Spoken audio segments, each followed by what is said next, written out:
So how should you be dealing with anxiety?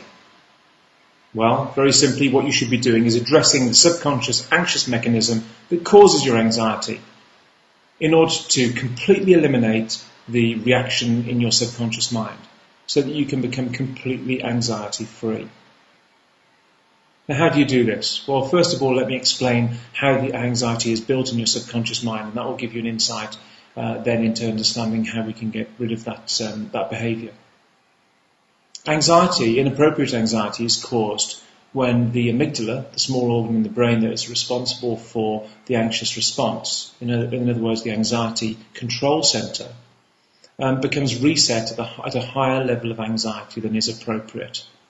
And when you're born, you have a preset level of anxiety, but when anxiety disorders develop, that anxiety level is increased and becomes your new preset.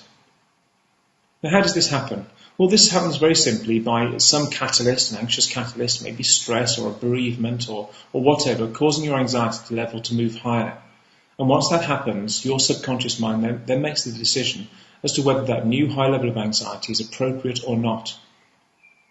But as soon as that level becomes high, you start to experience symptoms and sensations and thoughts associated with high anxiety, and that causes fear. That fear is fed back to the amygdala.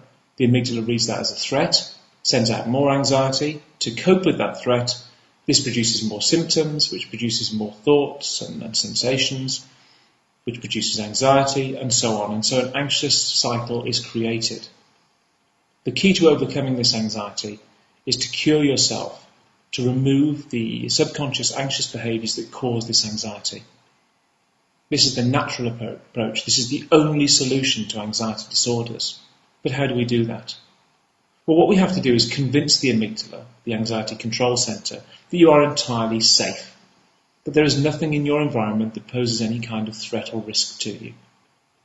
So when it sends out those what-if questions that are so searching and can be so invasive, things like, what if I pass out? What if I die? What if I pick up this knife? What if I harm this person? What if I do this to this person?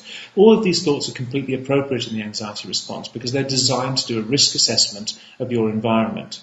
They feel wrong, they seem so wrong, and they can be so distressing, but they're entirely appropriate if you have a high anxiety. But what we do is we provide those thoughts with food. We create an environment for change, an environment for recovery, and we can show you how to do this in a very structured way. That when your sensory organs, your eyes, your ears, your nose and your mouth and your skin feed back to your amygdala the data it needs to make a decision about your anxiety levels, it receives data that makes it reset to a normal level of anxiety. And this can be done very, very quickly. I did it in my recovery, and I've since shown tens of thousands of people around the world to do the exact same thing.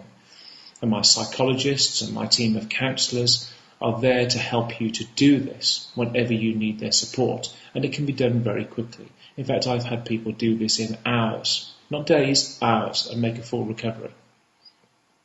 And this is why health organisations, psychologists, doctors, psychiatrists, and mental health practitioners from around the world recommend the Linden Method programme, because it provides a curative device. It will cure you. I hope you give us the opportunity to show you how we can cure you of your anxiety disorder and how you can overcome your anxiety permanently. Thanks for your time.